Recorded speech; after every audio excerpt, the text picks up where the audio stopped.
Hey everyone, welcome to the Doctors Running YouTube channel, where normally we one at the moment, Doctors of Physical Therapy, talk about the art and the science of things that we put on our feet. Today I'm very excited to do a 100-mile review of the Asics Metaspeed Sky. I will be totally honest that I wasn't a huge fan of this shoe starting out and certainly didn't expect to get 100 miles, but this shoe really grew on me over those miles to the point where it actually was my first choice to use for a trail race. So I probably wouldn't do that again, but I was concerned enough that I needed something trusty at my side, and this is what I went with. Now, the Metaspeed Sky is Asics' really first super shoe. They've had some other carbon fiber plated shoes that have come out, like the Meta Racer, but this is really the first one that's had a max strike height, unique foam, and a carbon fiber plate with some unique geometry trying to get on the market.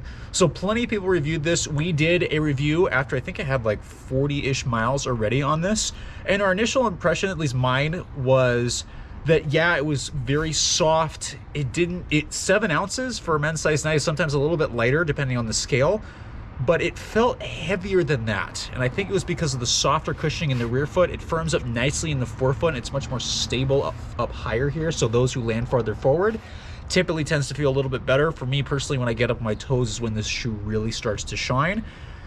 And I really didn't think that much of it. It was like, okay, this is a nice shoe. There were some other shoes that we were testing that kind of really grabbed my eye, and it was kind of a personal favorite, and I certainly was saving those for mileage.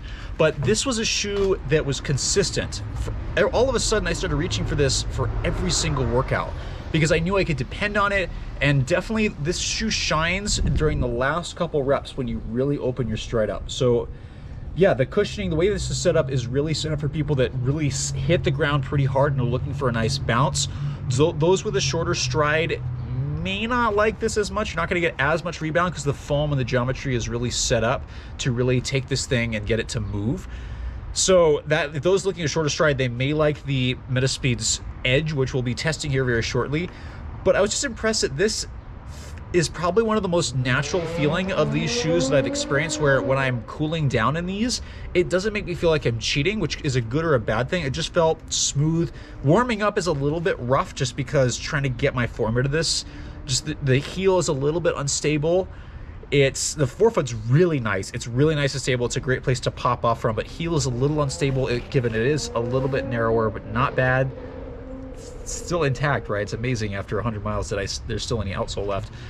But this shoe really will do well for people who are a little bit stable, maybe need a little bit more stable forefoot because of the wider base, and it's very stiff and broad up here. But overall, when you pick up the pace, the transition is really smooth and consistent. It's not the fastest shoe, right? This is not the shoe that I would pick for a 5K, although I recognize that the women's road 5K was just set not too long ago in this shoe. Personally, it's not something I would choose for a road 5K. There's other shoes.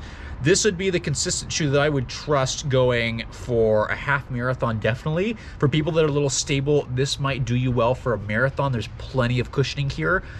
Definitely for half marathon for most people. But there's enough cushion here that it still feels almost like a lightweight trainer at the same time with just a ton of cushion.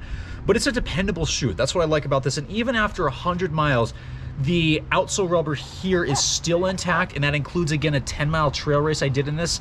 I wouldn't do that again. It was not the most stable, but at least I knew I could depend on the shoe. I have shredded through this material, but it's still there. And to be honest with you, the midsole material feels exactly the same as what it did in a good way. Every workout, it takes me, the first couple reps doesn't feel super fast in this shoe, and I'm like, okay, why am I wearing this? And then as I wear into it and I warm up those last couple reps, I can rip super quick in this shoe. Once I am hitting the ground hard, my turnover's good, that's when this shoe comes to light. So if you have a naturally fast turnover, or you use more of a hip strategy, you hit the ground hard, this is your shoe, right? This is not a minimal shoe. It's definitely cushioned. When you really hit this hard, you'll engage the plate, definitely the forefoot.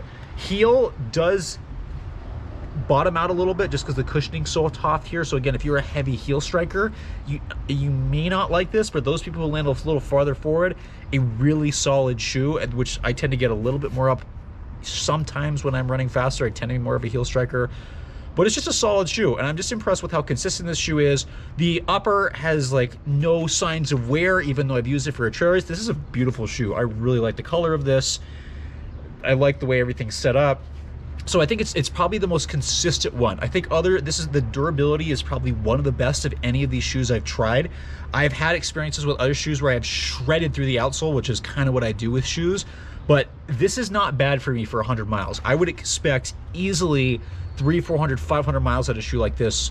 You know, it is $250. It's a little expensive, but to me, this has been well worth it as a training shoe. I think I would use other shoes as racers, but if I had to choose one shoe for do it all, to be a racing shoe, to be a training shoe, it'd probably be this, because again, like I said, it feels oddly natural when I'm cooling down. It doesn't feel like I'm wearing a carbon fiber plated shoe.